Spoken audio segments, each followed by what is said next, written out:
Good evening from Melbourne, Australia, and a very warm welcome to all of you wherever you're joining us from around the world. Welcome to a special session today on exploring the intersection of the SIAC rules and the Vis Moot problem with Samuel Leong and Olusola Odunsi. Welcome to both of you. Thank you. As this session will be run as a presentation from our friends from SIAC, and then a question and answer session after this, I ask that you all start to formulate your questions that you may ask. I'll give a quick introduction to both of them and my colleague, Hada Arfui from Africa in the Moot, who is joining us, and then I'll hand over to our colleagues from SIAC. So turning first to Samuel Leong. Samuel is a Deputy Registrar of the Singapore International Arbitration Centre. He has over a decade of specialist international arbitration experience, and Samuel has acted as both arbitrator and arbitration counsel in multiple international arbitrations. Prior to rejoining SIAC, he practiced international arbitration in the Singapore office of a prominent global law firm. Samuel has been recognized by Lexology Index, which was previously known as the Who's Who of Legal, as a global elite thought leader and most highly regarded future leader in arbitration by the Legal 500 in its international arbitration power list for Southeast Asia, and as a Thomson Reuters standout lawyer. Samuel has been described as one of the leaders of the next generation. He has been commended for his impeccable knowledge for arbitration, for having deep knowledge of the practices and procedures of arbitral institutions, and as a persuasive advocate with a bold and creative writing style. I'm sure I am embarrassing Samuel greatly from what I can see, but I'll just finish by giving some more of his bona fides. Samuel also graduated with the Bachelor of Laws from the University of Malaya in Kuala Lumpur, a Master of Laws from Columbia University School of Law in New York as a Fulbright and Harlan Fiske Stone Scholar. Samuel is currently admitted to the Malaysian bar, is fluent in multiple languages, and we welcome you, Samuel, to today's session. Turning to Olusola Odunsi. Olusola is a deputy counsel at SIAC. Prior to joining SIAC, Olusola worked with leading law firms in Africa, Europe, and North America. Olusola has significant experience advising multinational corporations and sovereign states in commercial and treaty arbitrations under various institutional rules. Her experience spans multiple industries, including energy, life sciences, construction, telecommunication, and technology. In addition to her international arbitration experience, Olusola routinely appeared before Nigerian courts and has provided Nigerian law advice in cases before courts in both the United States and the United Kingdom. Olusola holds a Bachelor of Laws degree from Babalola University, first class, and a Master of Laws degree from Georgetown University Law Center with distinction, and appeared on the Dean's List. While at Georgetown Law, Olusola externed with the International Center for Settlement of Investment Disputes, ICSID, which I'm sure many of you are familiar with now, and working with the English case management team. She's licensed to practice law in Nigeria and in New York. And I am also joined today by my colleague from Africa in the Moot, Deputy of the Education and Training Committee, Hada Arfui. I now turn to Samuel and Olusola, who will take us through a presentation on the SIAC rules. Thank you to both of you. Thank you very much, Pavan, and thank you for having us on behalf of all of us here at SIAC in Singapore. Greetings. I suppose it should be relatively earlier in the day compared to evening here in Singapore. Thank you very much for the opportunity. Of course, first and foremost, thank you to Africa in the Moot for the wonderful opportunity to share a little bit about what we do here at SIAC, and give you a little bit of a flavor, as it were, to how our rules operate, and a little bit of what our experience is from here in Singapore. So just noting, sort of just to situate ourselves a little bit. You've heard more than you should have about myself, and just the right amount about Olusola. So thank you, Pavan. Thank you, Hada. But I suppose we just want to set up by saying that how excited we are here at SIAC, that the fact that the Vis Moot is using not one but two sets of the SIAC rules in the upcoming moot problem. And of course, we are mindful that the folks that we are speaking to will be participating in Vienna, in Hong Kong, perhaps, as well as the various pre-moots around the world that will be held. And so our hope is that this presentation will be helpful to you, and I'll give you. I'll also make the point that I'm sure practically every moot coach you have spoken to will say signpost, signpost, signpost. So I'm going to take on my own. Take my own medicine and give you a bit of signpost as to how our presentation will be. I think we've had an introduction from Pavan, and after this we'll go into a short, say, 20-minute presentation from myself and Shola, followed by a Q&A session that Hada, I think, has kindly agreed to moderate. So in that sense, I would like to echo Pavan's point about please feel free to feed us any questions you have, and we'll do our best to answer them within the parameters of the directors of the moots instructions about not giving you too much help, but giving you enough to sort of point you in some direction so that you can find the answers that you are looking for, should they exist. So that's a bit of a signpost. And as far as our presentation go over the next 20 minutes, Shola and myself will share with you basically two things. One is a little bit about SIAC, where we are, what we do, and the profile of our work. And Shola will give you a bit more of a little bit more of an insight into the SIAC rules and how it operates, and sort of what to expect in the lifetime of, or rather in the timeline of an SIAC arbitration. So on that front, I draw your attention first and foremost to the page you see on the screen right now. So that's sort of obviously quite a dramatic scene, and a lovely capture of the skyline that we see in Singapore. This is not the view from our office, unfortunately, but it is sort of how Singapore looks today. And of course, the first thing you see on the left is the marvelous Marina Bay Sands. That's sort of the latest addition, I think, to the Singapore skyline. But I think what's more important for our purposes today is for me to draw your attention to a little bit farther beyond the Marina Bay Sands, and that's the horizon. And if you look a little bit closely, you will see dotted on the horizon quite a few number of vessels, and the shipping sort of route that you see a snippet of. That's really what it looks like any time of the year that you look out into the skyline, I suppose, south of Singapore's central business district. And that gives you a sense as to sort of where the action is in a large part, particularly from a sense of the number of cases that we see, in a sense that they relate to a large proportion to trade, and they relate to some quite a big extent to shipping, right? So both contracts for the sale of goods, and of course contracts for the carriage of goods, often by sea. Of course, Singapore is itself an aviation hub, and that also feeds us. I mean, sort of contributes to a significant number of cases. But trade and maritime cases, as Shola will further illustrate, make up a good proportion of the cases that we see. And of course, we are in the world of Vis, we are in the world of the CISG, and of course, contracts for the sale of goods is something that we expect to be diving quite deep into, if not fully today, in the course of your preparations for the moot. So that's the introduction. I perhaps ask Shola to go to the next slide.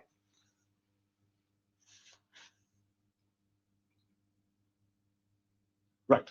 So Singapore, SIAC is in Singapore, and Singapore, of course, sits at the base or the bottom of the Straits of Malacca. And as mentioned, that it's one of, I suppose, it's one of the busiest shipping trade routes in the world, and therefore that naturally lends itself to a lot of international activity. It lends itself to a lot of transactions, in particular for sale of goods as well. In addition to that, Singapore, as you may note, has been sort of ranked quite almost universally, like to say, as one of the most preferred international arbitration seats. And what some of the reasons for that we like to say is the fact that Singapore presents a neutral and stable environment for arbitrations to be not just held as far as a venue, but also to be legally situated. And this is largely because of the pro-arbitration and model law compliant arbitration legislation that is available in Singapore, and there's specifically two acts. That's the International Arbitration Act 1994, as well as the domestic one, which perhaps is a bit less relevant to today's presentation. That's the Arbitration Act 2001. The judiciary is world famous for being supportive of arbitration, and it takes sort of its non-curial approach towards arbitration and support for arbitration very seriously, as well as alongside it, Singapore has a very vibrant international cross-border dispute resolution ecosystem. To this, we point quite easily to our sister organizations within the Singapore ecosystem. That's the SIMC, the Singapore International Mediation Center, with which we have a protocol, as well as the Singapore International Commercial Courts, which provides for international judges to preside over international cases that come before the Singapore courts. Next slide, please, Shona. So actually, my job today is to show you nice pictures of Singapore, and then Shona we'll show you a bit more. We'll talk about the nitty-gritty. So this is where our office is. Well, the nice part of our office, and that's Maxwell Chambers. So SIAC is situated physically in the building that is known as Maxwell Chambers, and that's a world-class hearing facilities venue for hearings, for meetings, for arbitration conferences, whether hybrid in person or even purely online. So the facilities that we see at Maxwell Chambers really are top class, and we like to explain or shorthand for explaining sort of the relationship between SIAC and Maxwell Chambers is like Maxwell Chambers is like Changi Airport, and SIAC is Singapore Airlines. That sort of is one of the, well, it's the main airline, but it's not the only airline. Maxwell Chambers also houses a number of fellow arbitration institutions within Maxwell Chambers, and so that again provides for quite a vibrant arbitration network and framework within the building itself. So next slide, please, Shola. Right. So just a little bit of our history very quickly. SIAC is not a very old organization. So we were established in 1991. So I think that makes us about 34 years old. I hope I've got that right. Yes. We are independent and a not-for-profit organization. By and large, we see about 400 to 600 cases, new cases annually, and our docket is quite safely about 1,000 cases, live cases at any one point in time. What is interesting in terms of SIAC's case profile, and Shola will dive a little bit more into that later, is the fact that I think about 90%, more than 90% of the cases that are arbitrated at SIAC are international in nature, in the sense that there is at least one non-Singapore party that would be before the tribunal in any one of those cases. Right. So our rules, and so that's something that I suppose you, our participants, would have gone through with a fine-tooth comb and know quite well by now. So we have the latest set of rules, which is the 7th edition, the 2025 rules, as well as you may recall that there's a 6th edition, which is our 2016 rules, and obviously they embody the best practices across the arbitration profession, as well as what we like to say, very effective and workable innovations that we think have taken sort of good steps towards pushing the envelope and progressing the profession into well, efficiency, into efficacy, into providing useful innovations for the use of parties who come before SIAC, right? And so, of course, our enforcement record is something that we are quite proud of, particularly noting that many of our awards, of course, are voluntary compliant, so they may never see an enforcement court in that sense. Okay, now next slide, please, Shona.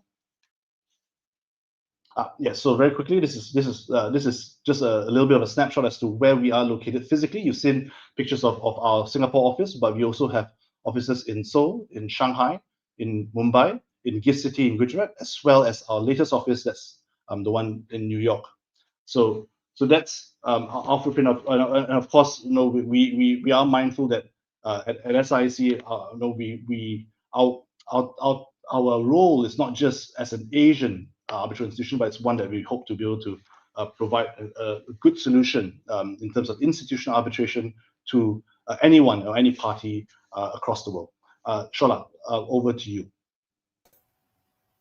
Thank you, Samuel, and thank you again, Pavan. So moving to the next slide, we'll be now looking at the organization. I won't dwell so much on this as it's not as relevant for today's conversation, but this is a snapshot of the board of directors. These are the people responsible for the vision, strategy, and corporate governance of SIAC as an institution or an organization. And then we have the Court of Arbitration. This is the body of distinguished practitioners, arbitration practitioners from all over the world. You can see several of them from several jurisdictions. Now, this team or this Court of Arbitration would usually work with the SIAC Secretariat in administering the SIAC rules. I will give an instance. For instance, if there is an application for consolidation, that decision on the consolidation application would be decided or given by the Court of Arbitration.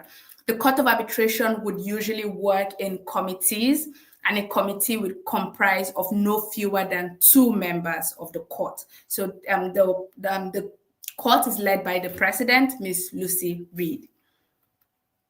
We then have the Secretariat.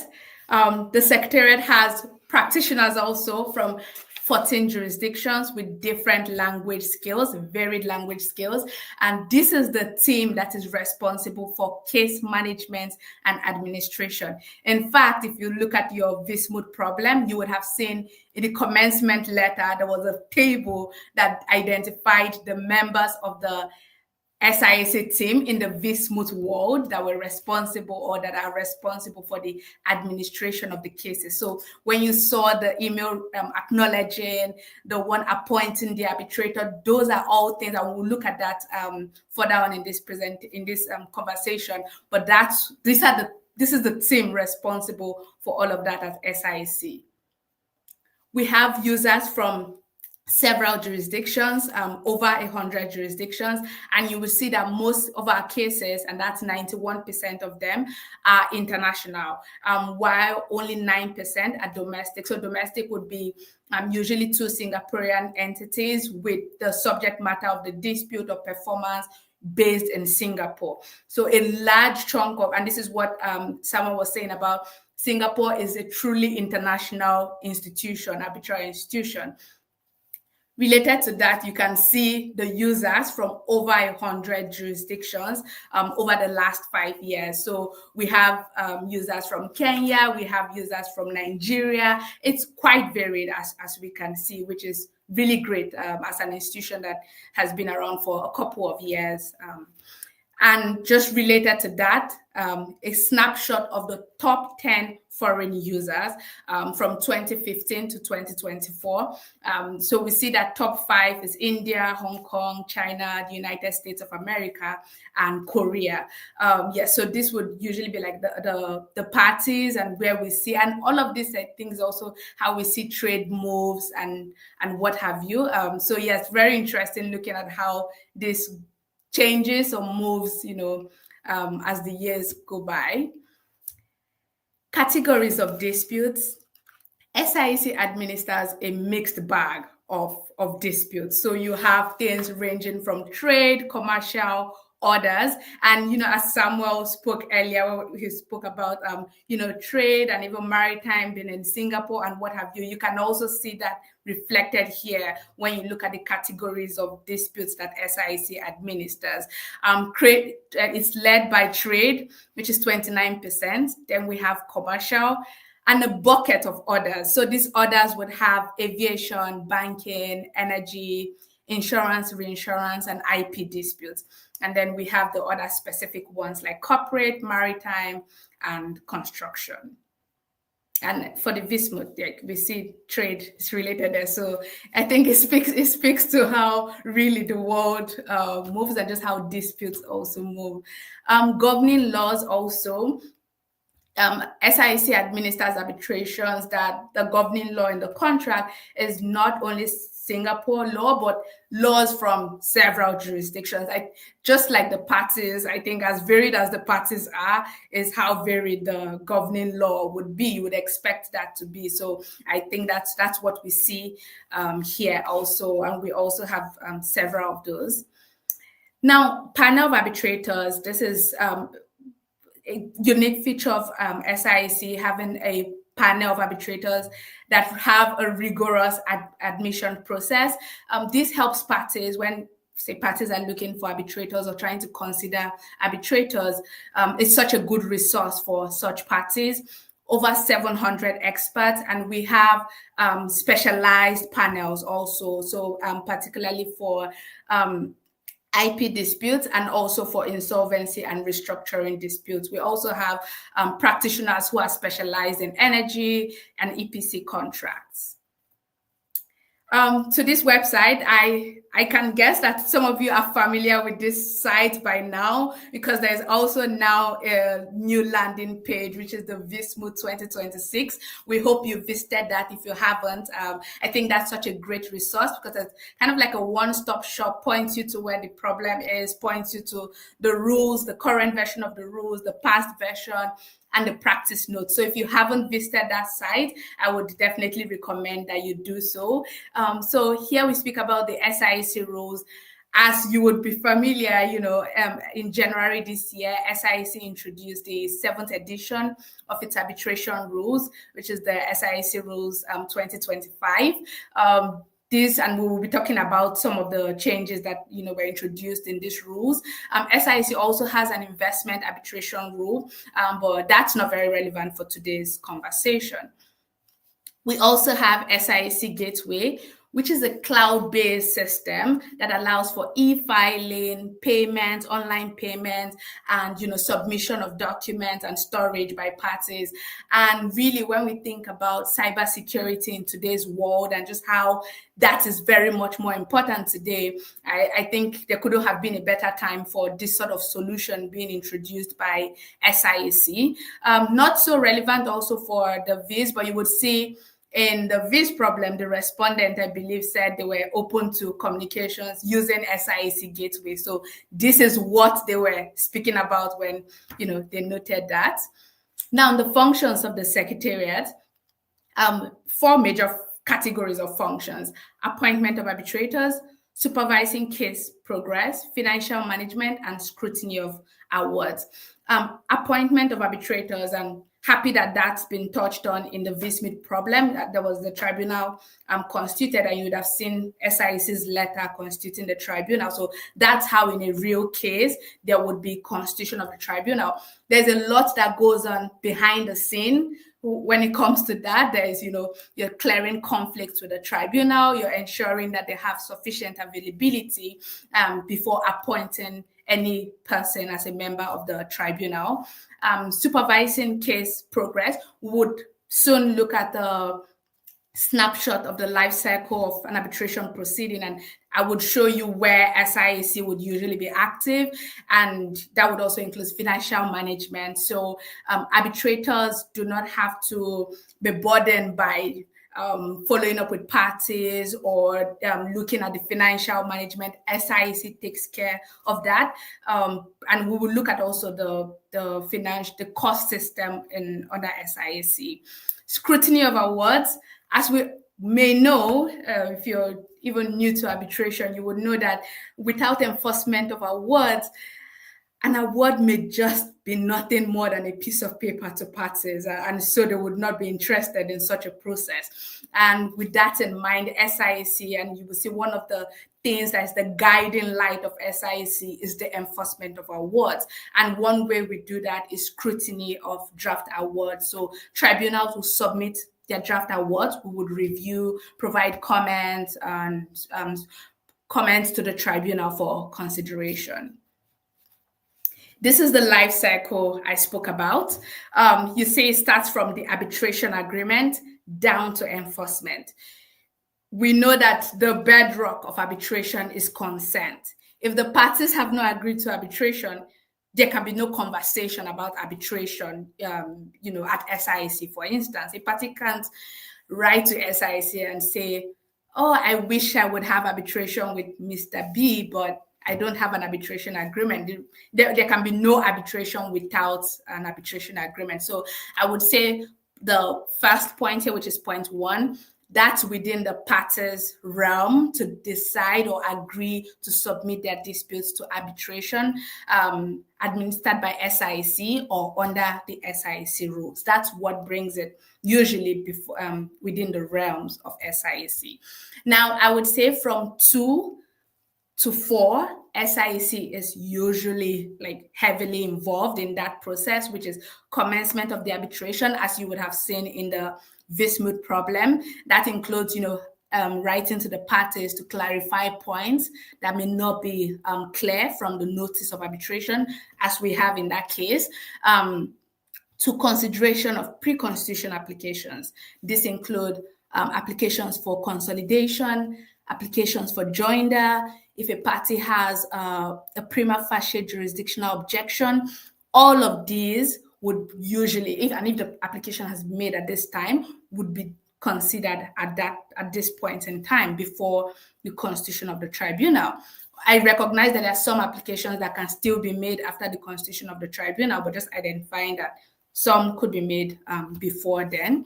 And then we have constitution of the tribunal. This would be in accordance with the parties' arbitration agreement.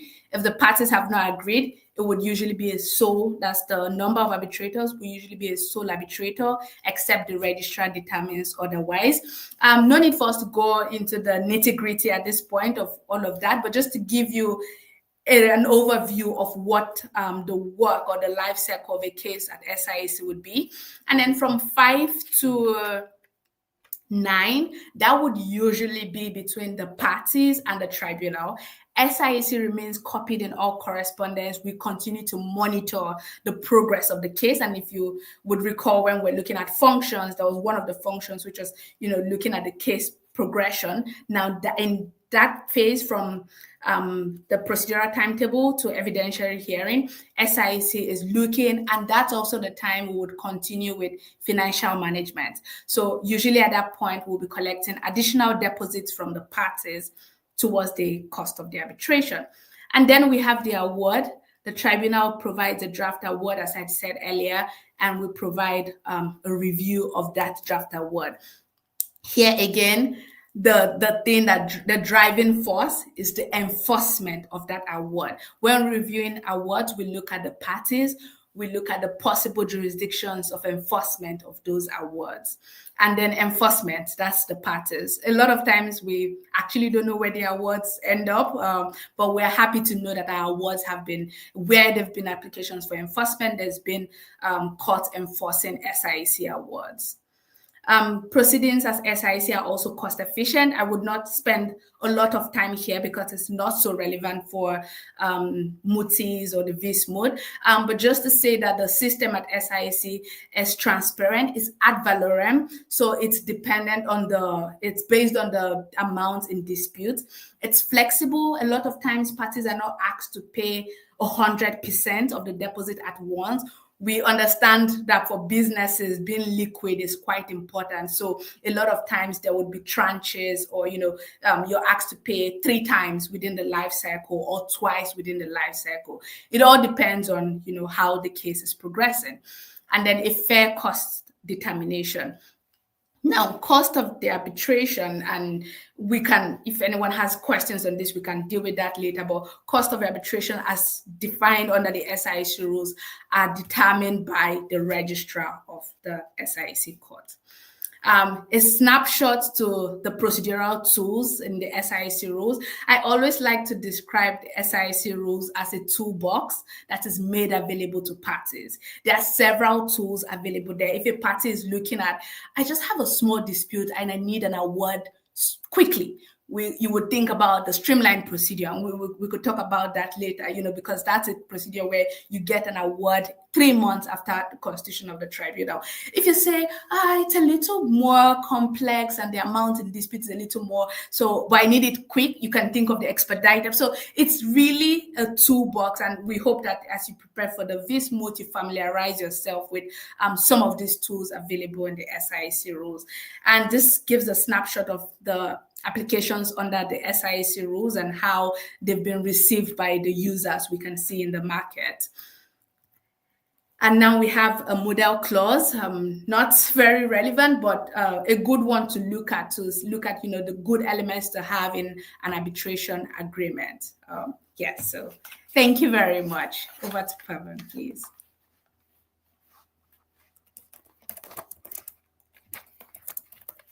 Thank you to both of you for that excellent presentation.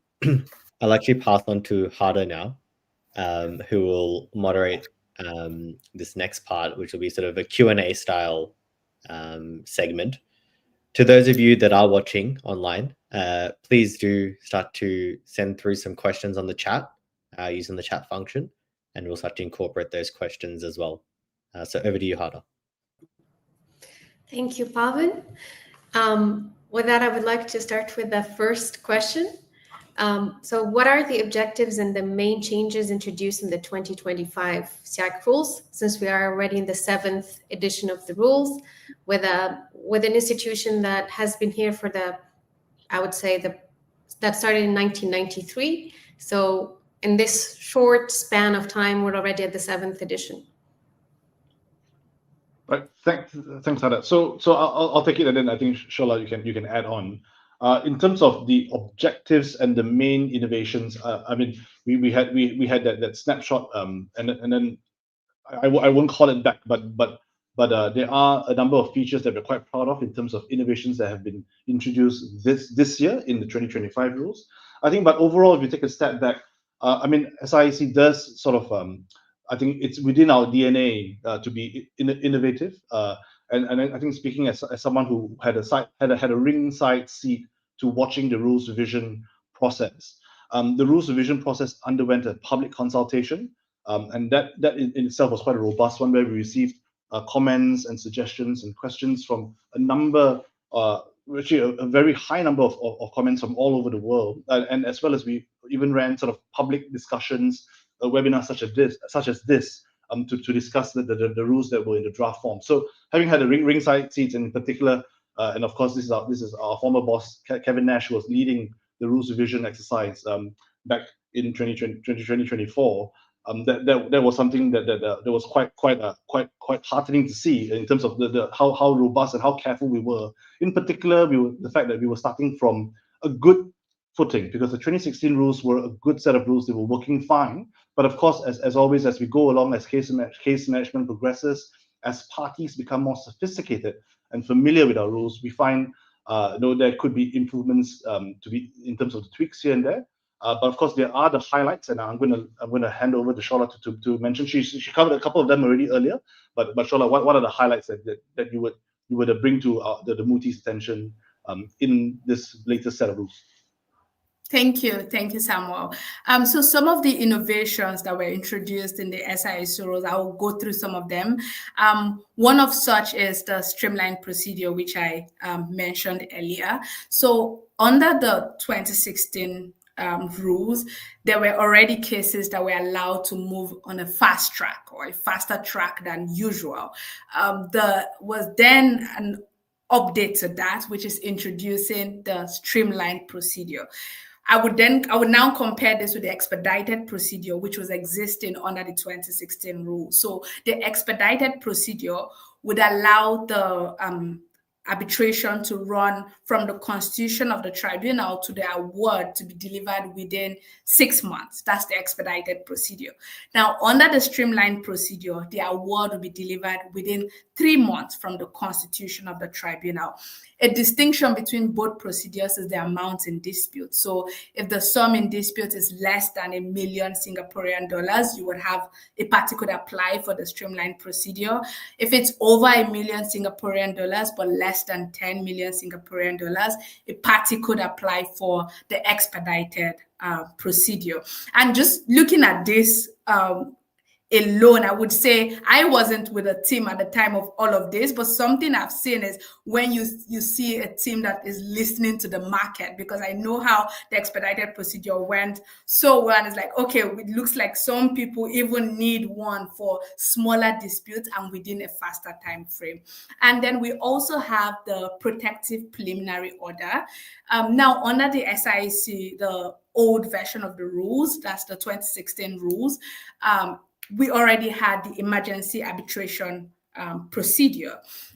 What the new rules have introduced, and just a briefing on emergency arbitration would be, imagine asking for an interim award or decision. When you think about it in litigation, that's the sort of thing you have in emergency arbitration, where you want something to an interim relief before you go into the substance of the dispute. Now, under the 2025 rules, we have the protective preliminary order. With this, it's a system that now allows a party, usually the claimant, to seek relief ex parte. That's the key change, from the procedure under the 2016 rule. So a party could now seek protective orders without putting the other party on notice. I can imagine, and of course, there's been conversations about, this is arbitration, why is the other party not on notice? But if you look at the rules, there have been safeguards to ensure that even the right of fair hearing for the respondent party is still safeguarded by the rules. So, for instance, when the protective order is granted, within 12 hours, the party that receives that order must serve a copy of that order on the respondent. If that's not done within 3 days, that order elapses. So it's what you will have in litigation, which as a student, I was more familiar with litigation. So I'm using that to compare to the arbitration procedure here, would be asking for an ex parte interim injunction, or Mareva, which usually you would not put the other party on notice. So it's the thing of not being on notice. But I would flag again that there has been a system put in place to ensure that the rights of the other party are safeguarded, and that's the fair hearing rights. As a lot of us now know, Rule 38 also was introduced in the new version of the rules, which is the part on third-party funding and disclosure. So that rule was introduced, which requires that a party makes disclosures with regards to third-party funding arrangements. I would just touch on that briefly. I think that a lot of us are familiar. We can, discuss that further if there are more questions on that. I would just touch on one more procedure which was introduced, which is the coordinated proceedings. So we have consolidated, so consolidation has been in existence under the SIAC rules. But one that you have is cases where they are not exactly suitable for consolidation, maybe because the arbitration agreements are not so compatible. For some reason, there's some form of incompatibility that would not just allow consolidation. So consolidation, which I think a lot of us should be familiar with this, even in litigation, when two cases are ordered to be progressed together as one. But some cases are just not suitable for that. Now, the rules have introduced a procedure called coordinated proceedings, which is where they are not consolidated, but if a tribunal, the same tribunal has been appointed in arbitration A, and the same tribunal has been appointed in arbitration B, then both arbitrations could be taken together in a consolidated fashion. Now, what this allows for is efficiency. It probably would save time. It could save cost. Why? Because, for instance, the tribunal could decide to stay arbitration A because it's the same arbitrator, or the same tribunal could stay arbitration A and determine arbitration B. It's possible that doing that would either make proceedings in A to become summary, because certain things that have been decided in B would have effect in arbitration A. So I hope that's a bit about, these are sort of the innovations that were introduced in the SIAC Rules 2025.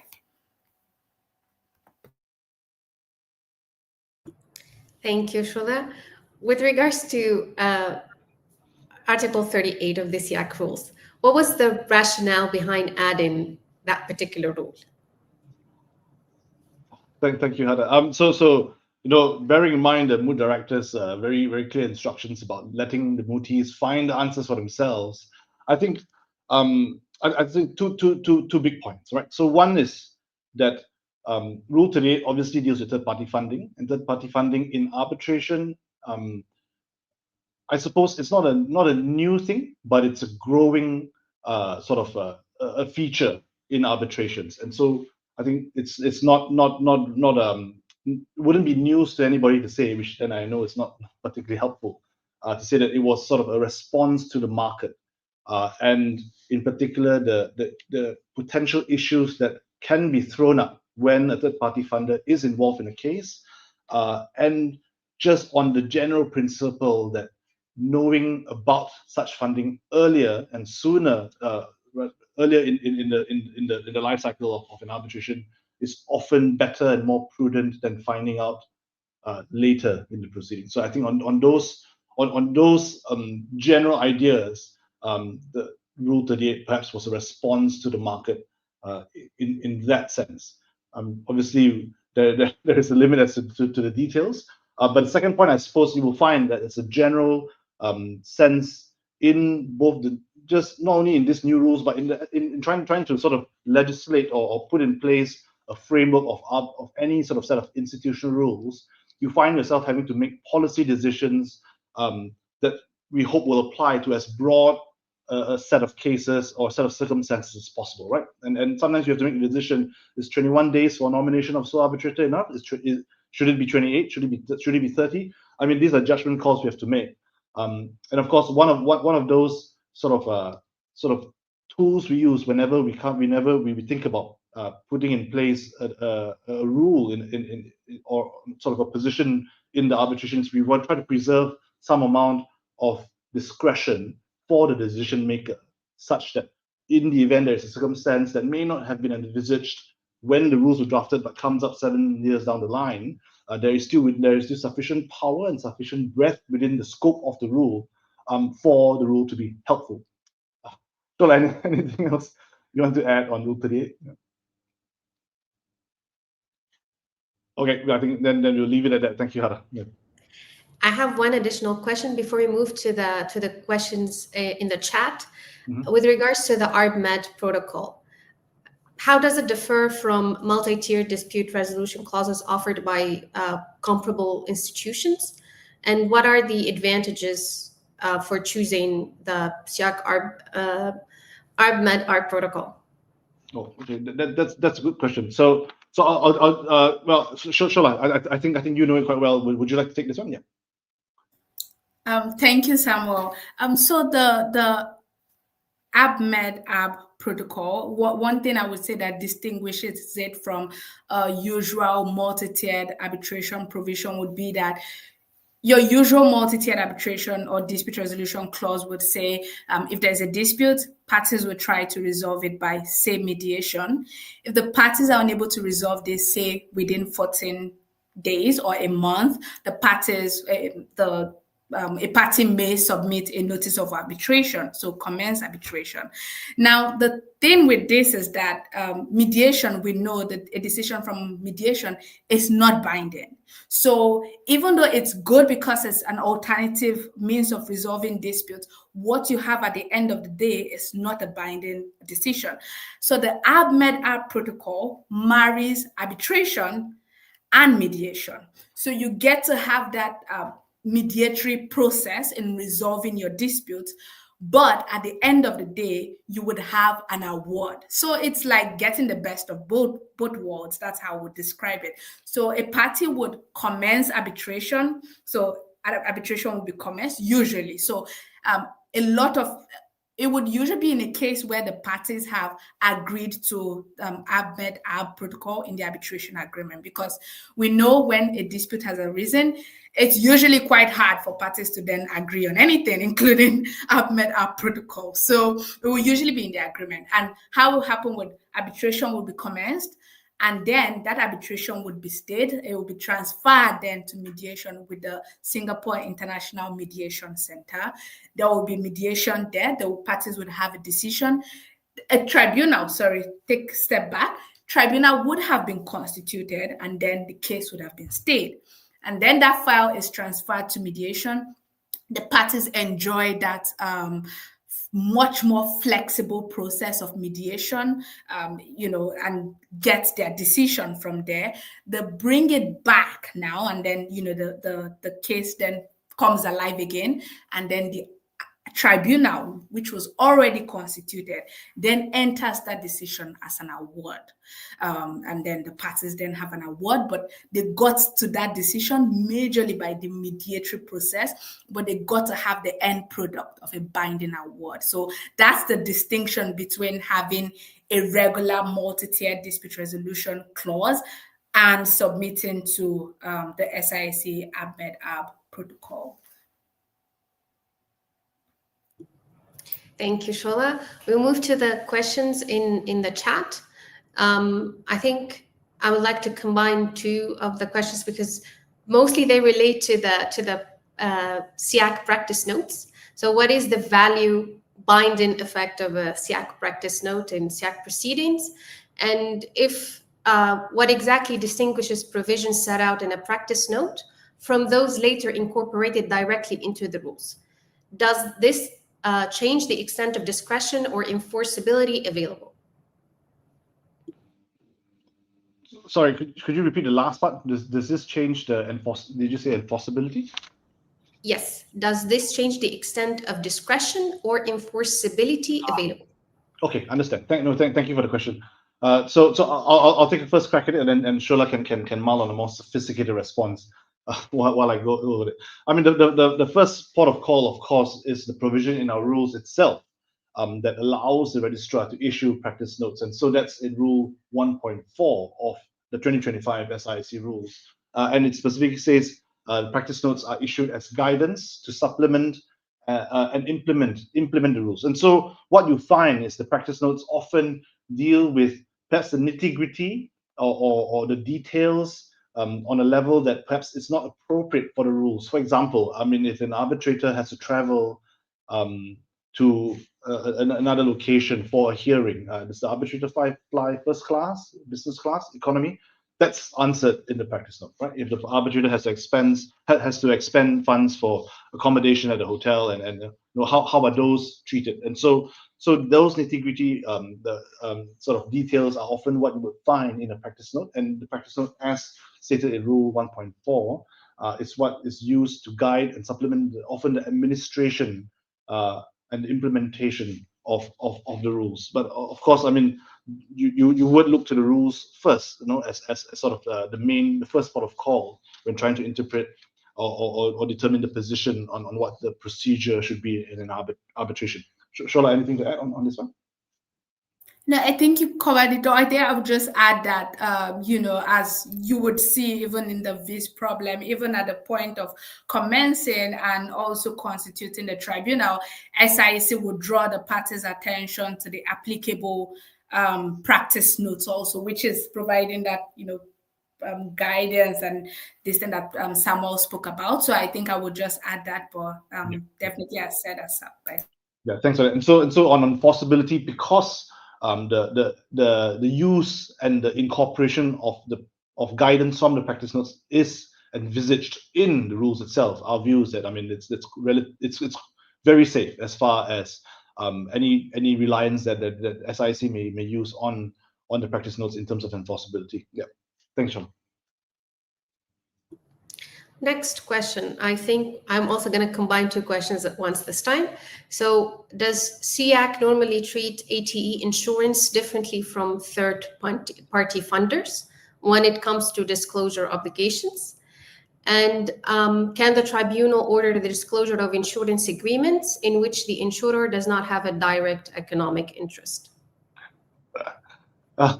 So those are good questions. They generate quite a bit of food for thought, but I'm not sure that we are able to safely get into it. There are, other to say that there are resources available that will tell you about the difference, if any, between after the event insurance and third-party funders. And I think you will see that the SIAC rules deal specifically with one and perhaps less specifically with the other. I think I'm not sure we can or should say more than that. But I would say that the underlying premise from Abhinan, is correct, that it's a tribunal that sort of has usually, by the time that these issues are in play, often it is the tribunal that sort of has to say as to how much those Rule 38 or any sort of applicable procedural rules regarding disclosure is to be applied. Okay. Next question. I think this is something that Shola mentioned during her presentation. What is a protective order? Is it related to commercial arbitration? Shola, please. Yes, it is related to commercial arbitration. So our conversation today is mainly on commercial arbitration and under the SIAC arbitration rules that relate to commercial arbitration. So yes, this would be in a commercial arbitration where, so a protective preliminary order, I would use an example.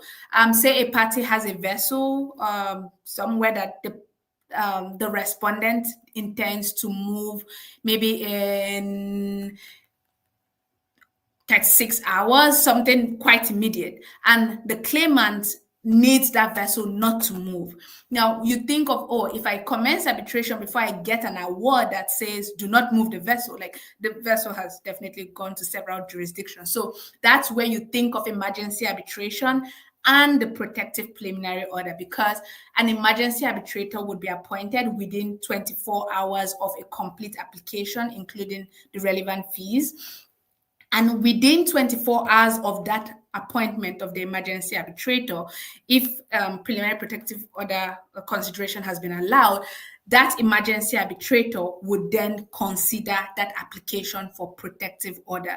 So in the scenario I gave, the protective order would be an order of the emergency arbitrator ordering the respondent not to move that vessel for, would, of course, a party would ask for more, would say pending the duration of the arbitration or the emergency arbitration, whichever they choose to do. And then the emergency arbitrator gets to consider that application. Remember that in this case, the respondent is not in copy. If all goes well, the respondent should not have been aware that there is an application before a body asking it not to move that vessel. So within 24 hours, the order is, if it's warranted, granted by the emergency arbitrator, and the claimant can use that order asking the respondent, I have an order saying you should not move the vessel. So that's how you think about it. And then the respondent is served with that and then has an opportunity to come before the emergency arbitrator to say, I don't think it's fair that they don't even have any locus or what have you. They can then fight it out before the emergency arbitrator for an order. Yeah, I hope that clarifies a bit more. Yes. So we have one last question, I would say, which brings us back to the Arb-Med-Arb Protocol. How important is the initiation of arbitration in the Arb-Med-Arb process, since it is more of a procedural formality and not where any dispute resolution happens? Oh, that's a great question, and so that sort of it links back to what Shola had said in her introduction to the protocol. In particular, on this point, the Arb-Med-Arb Protocol differs from a typical multi-tiered dispute resolution process under a multi-tiered dispute resolution clause, because you are required to commence the arbitration first while there is a dispute between the parties, and then go to mediation. And so because of that, you keep your foot in, so to speak, you have a tribunal constituted, and so therefore you have the option of a consent award if the mediation is successful. but still there is some concern about maybe one party or the other not being able to see the sort of settlement agreement through. The difference is it's not really, it's actually more serious than that, because if you had settled first and then asked SIAC to commence an arbitration, that would be a problem, because there wouldn't be a dispute between the parties. You would then have to, well, if in good faith the parties were honest in sort of setting out the case, then it would be clear that there is no dispute. And so if there is no dispute, there is no arbitration to commence, because the model clause or any typical arbitration clause would say, in the event of a dispute or controversy or difference between the parties, however you want to word it, the moment there already is a settlement, then you no longer have a dispute. And if you don't have a dispute, you can't commence an arbitration. And the ethical rules around that as well, which would then prevent you from the avenue of getting a consent award, crystallizing or sort of or rather putting the terms of that settlement agreement into a New York Convention enforceable form. So it is an important distinction, one that I think sort of the Arb-Med-Arb Protocol is quite, I mean, it's not unique in the sense I don't think it's the only one in the world, but then it provides quite a neat solution. There are also other sort of financial management sort of connections that we make with SIMC, our sister organization, which allows sort of deposits to be covered, and so that saves time and it makes it more efficient. But really, that's the crux of it, that you are able to mediate within the bounds of a New York Convention enforceable process, and giving you a New York Convention enforceable result if it is needed. We have two more questions. Sure. So, what provisions do tribunals usually defer to on the taking of evidence?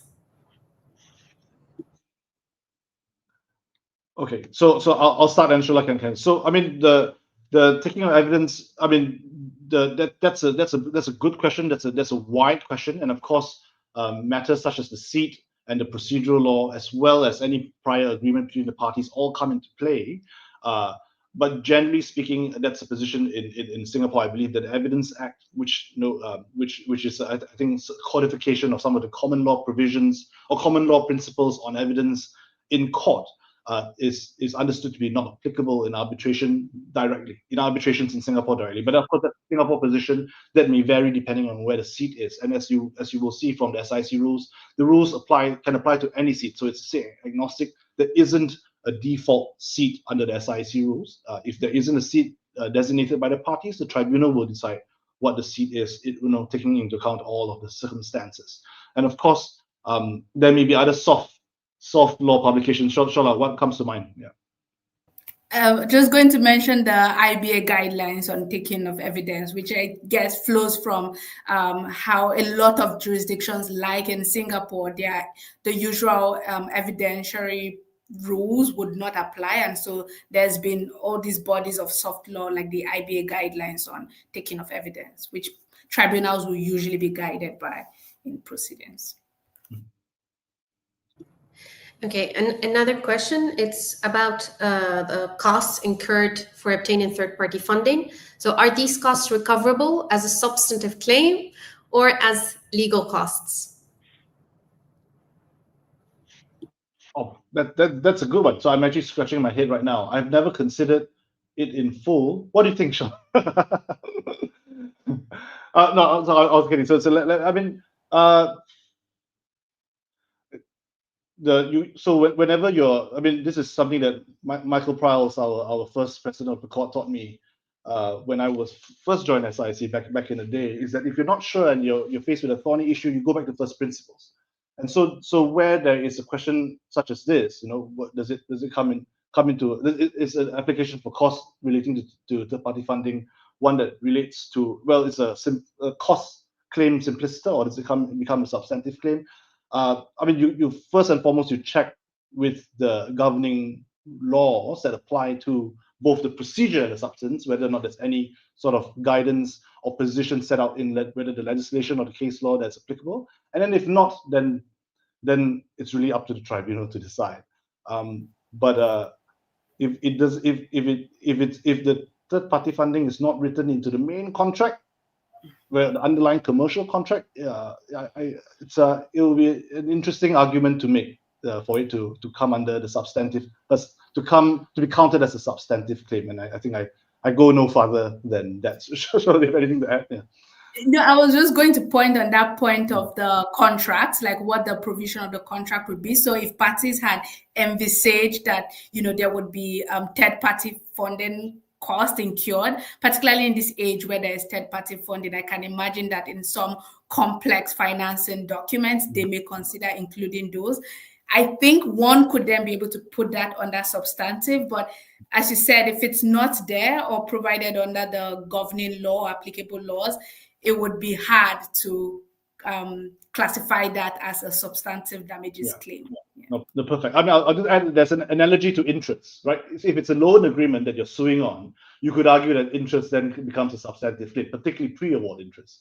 But if it's a sale of goods transaction where there's some interest, provision within the contract, then it's harder to make the argument that the interest forms sort of a pure substantive claim as opposed to one by operation of the procedural law or procedural regulations governing interest. Right. I will end with one more practical question from your experience. Had it ever occurred that the SIAC as an institution deviated from using the current rules to applying the previous rules? Have you seen that happen in practice? Shola's deep in thought, so I think she's got an answer for you. Go ahead. I was just going to say that all my cases have been under the 2025 rules, interestingly. So okay. So my cases that have commenced in 2025 have been under the 2025 rules. If that gives some listing of how that provision in, I think, Rule 1 that says, when it is commenced, that would be those rules would apply.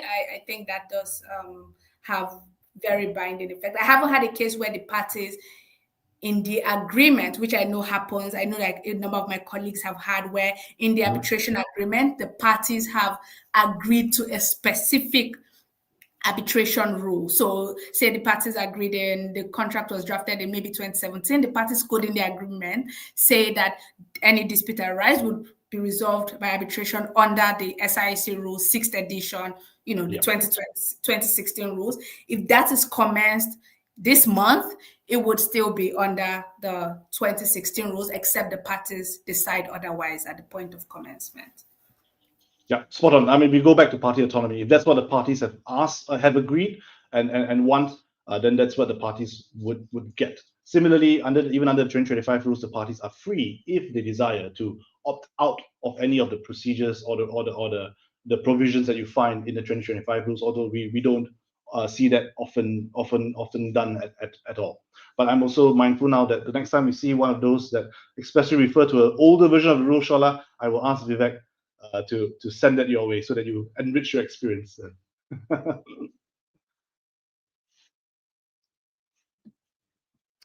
Excellent. Okay. Thank you to Hada for moderating that session, and thank you for Shola and Samuel for your answers.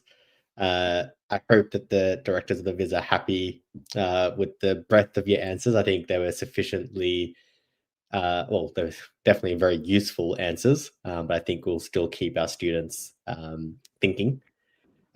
Something you mentioned, Samuel, quoting Michael Pryles, whenever there is a thorny issue, go back to first principles. I think that's applicable in all areas of law, but definitely for our Vis students. I think as you're learning about principles and areas of law that may not be very familiar to you, always start at first principles, because whether you're 5 years, 10 years, 20 years into practice, or as Michael is, who's very well regarded in the area, you always go back to those first principles when you come up against a thorny issue, which the Vis is full of, because we all know that it's poorly drafted contracts and poorly thought out principles there. Thank you both for your wisdom and for your time. It's so great for our students to interact with the two of you. Your expertise and knowledge were in full show there. And thank you for your generosity for our students. Turning to what's coming up next in our open access education series. So on the 5th of December, there's a legal research techniques session being run by Jusmundi. I believe it's an Africa in the Moot only session for the Africa in the Moot teams. But then we move to a legal writing for a respondent session on the 17th of December. I think something that often feedback we receive is that legal writing sort of workshops happen right at the start of the Vis season. And so they're very focused on the claimant and how to write a memo for the claimant. So we're going to be joined by Isaiah, Benjamin, and Lavesh for this wonderful session on the 17th. Finally, Africa in the Moot is very grateful for the support of institutions like the SIAC and its wonderful staff and team members like Samuel and Shola. We're also always very grateful for the support they receive from our community.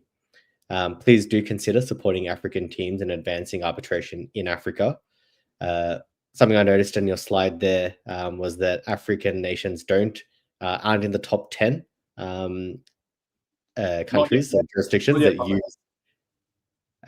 So hopefully one day we'll make it there into the top 10, some of the African nations. So keep advancing arbitration in Africa. Please do support us.